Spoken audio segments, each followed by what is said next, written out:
On one of my videos where I discussed why I cut ties with my mother and how I'm a survivor of incest, someone responded, "You don't need YouTube, you need the police." Okay, I'm sorry.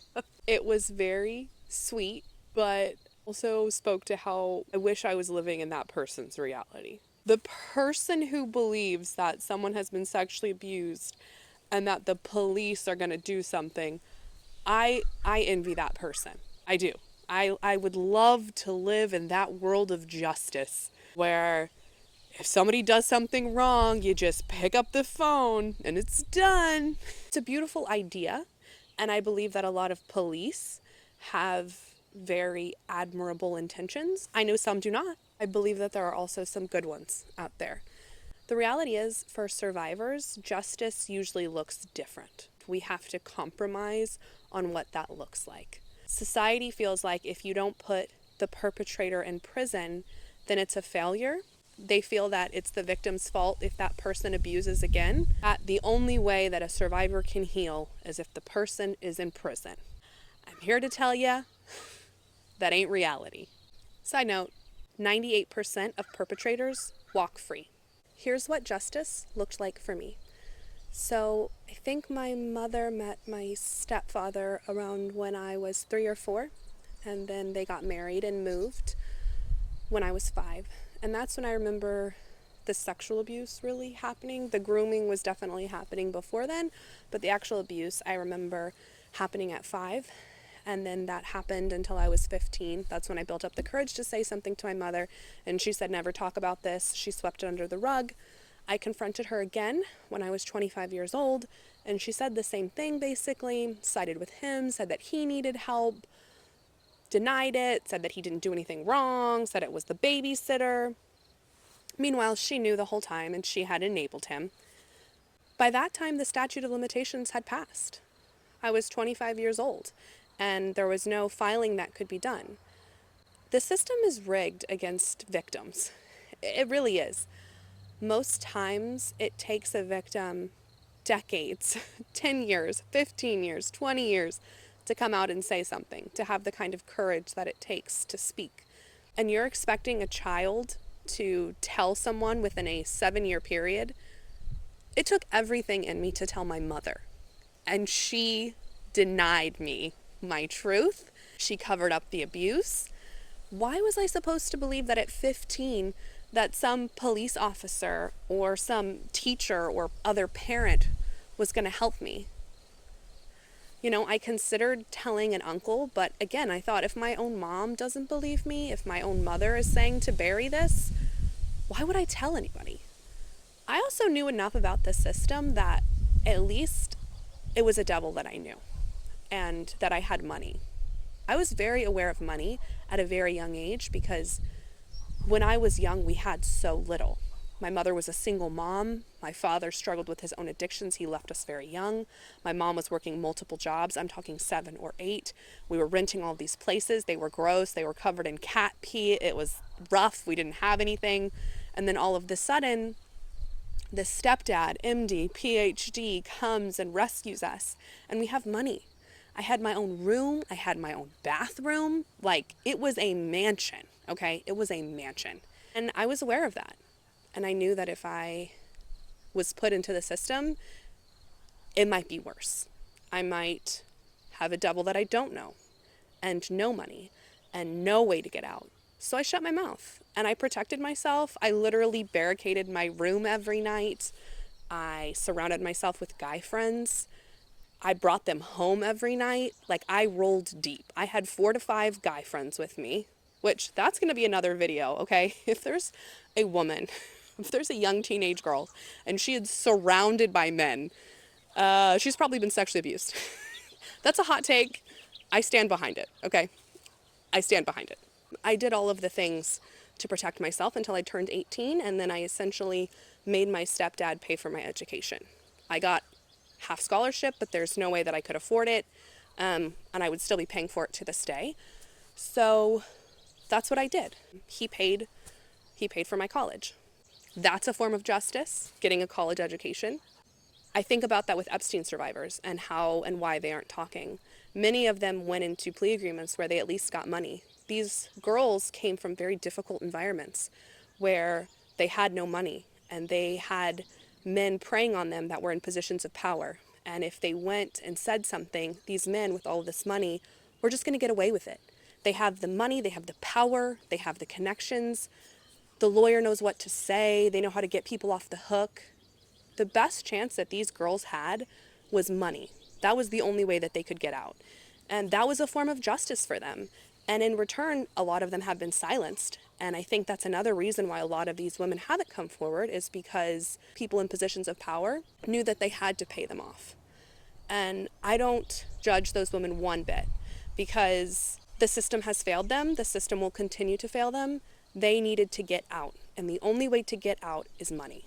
And that's the really harsh reality that we face, is that if you're poor, the odds are very stacked against you. And if you don't have family or a support system to help you, then you're even worse off. And if you're a person of color or an immigrant, then you're even worse off. And there are all these things that just keep stacking up. So justice has to look different. I knew that I was never going to get formal justice, so I made the decision to confront my stepdad. Like, for lack of a better word, fuck him. He doesn't get to take my peace. He doesn't get to take my voice. He doesn't get to rule my life. He doesn't get to view me as the victim. And quite frankly, I did want to scare the shit out of him. So I didn't speak to my parents for a year. I just spoke with my therapist, and we prepared for this ultimate confrontation, speaking with my mother. And then I was unsure whether or not I was going to speak with my stepfather, but ultimately I made the decision that I had to. Like, there was no way that I couldn't confront my stepdad. And I did. I hadn't spoken to them in a year. They had no idea that I was coming. I ambushed my stepfather at his work. I ambushed him at his doctor's office. I got in. You had to be buzzed in. I got buzzed in because I said I had to use the bathroom. Then I looked at signs to find where he was. I saw a sign and a placard with his name on it. I heard his voice. I waited, and then I went in. It was one of the most empowering moments of my life. I prepared this whole thing that I was going to say. I remembered every single word. I got to feel empowered. I got to see him be scared in this situation. I got to own my voice. I got to stick up for myself and others who he had harmed. I got to tell him that I knew what he was doing, that I was going to tell everyone that I could, and I have, that if he did it again, there was going to be hell to pay. I reclaimed what I could. That was my justice. And I've become more and more at peace with that, because my justice has nothing to do with him. I think that's where survivors go wrong, or society's perception is wrong, is that for me to be free, he would have to suffer visibly in a prison. Let me tell you, that man is suffering. I don't wish it upon him, but he is. So is my mother. They're in their own prison. They've made their own walls. I am the one who gets to live free, because I am not bogged down by them. They are not a concern of mine. I have cut those ties. It's much harder with my maternal mother than with my stepfather, who abused me. I called him father. I still call him dad sometimes, because he's really the only dad that I knew. It's a hard situation, but ultimately, I think when someone violates you in that way, it's a lot easier to just cut them off. With my mother, she enabled him. She didn't protect me. She had her own mental health struggles. It's harder. It's a little more complicated for me. And the reality is, the funny thing is that in a lot of ways, my stepdad was much more nurturing. But that was by design. That was a part of predation. He knew exactly what he was doing. I hope that what justice looks like can change. I do hope that more perpetrators are put in prison. But if the system is and remains the way it is, there's no way for perpetrators to go to prison, especially those who harm children.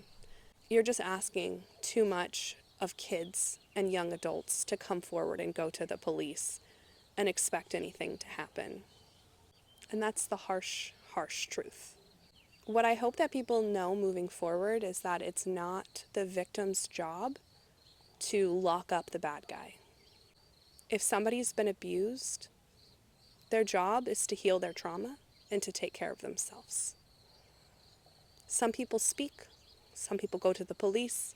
Everyone handles things differently, but it is the adult's job in society to protect children. It is not a child's job to protect a predator from other children. That is not their burden. It should not be their burden, and it's not fair. And we also need to remove the societal pressure that for the only way for a victim to receive justice is if their perpetrator is in prison. That's unrealistic. It's not how the system is right now. That's just not possible. For survivors to find peace, justice has to look a little different. And I've made peace with that. I really have. What's most important is for me to heal, for me to break generational trauma, for me to speak out in these moments, for me to find community, help myself, and help others. That's exactly what I'm doing. So, to that person that made that comment, this is my justice. Never talk about this. Never talk about this. Ooh. Hey, crows! I'm trying to record. Can you stop? Thank you. By that time, dude, I don't have that much storage space. Can you stop? Please? Dude, bro, I'm trying to talk about justice.